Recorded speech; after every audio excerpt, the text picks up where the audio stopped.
আমরা মনে করি আরামই সুখ, কিন্তু আসল সত্যি হলো আরাম মানে ধীরে ধীরে মৃত্যু। আপাত দৃষ্টিকোণ থেকে দেখলে মনে হয় সবই তো ঠিক আছে, কিন্তু না, লোহার উপর মরিচার মতো ভেতর থেকে খেয়ে ফেলে।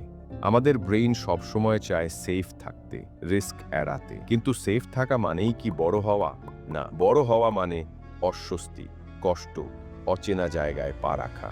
আরামের ফাঁদটা এমন, আমাদের মন বলে আজকে জিম মিস করলে কিছু হবে না, একটা প্রজেক্ট কাল করলেই হবে। অসুবিধাজনক কথোপকথনটা আরেকদিন, একদিন থেকে হয় সপ্তাহ, সপ্তাহ থেকে হয় বছর। আর হঠাৎ বুঝতে পারো তোমার জীবনটা নির্ধারিত হয়েছে তুমি যা করেছো তা দিয়ে নয়, তুমি যা এড়িয়ে গেছো তাই দিয়ে।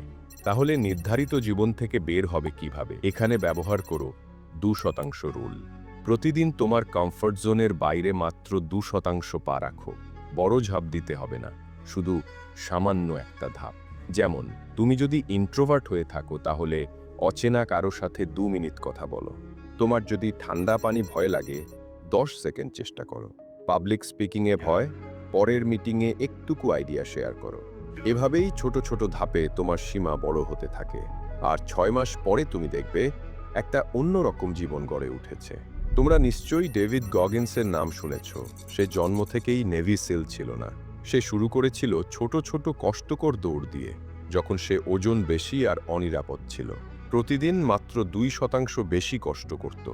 আজ সে এক রেজিলিয়েন্স আইকন। তাহলে সত্যিটা হলো, তোমার কমফোর্ট জোন একটা খাঁচার মতো, আর প্রতিবার যখন তুমি মাত্র 2% বাইরে যাও, খাঁচার বারগুলো অদৃশ্য হতে শুরু করে। সঠিক সময়ের অপেক্ষা করো না, আজ থেকেই শুরু করো। কারণ আরামের দাম শান্তি নয়, আরামের আসল দাম তোমার সম্ভাবনা।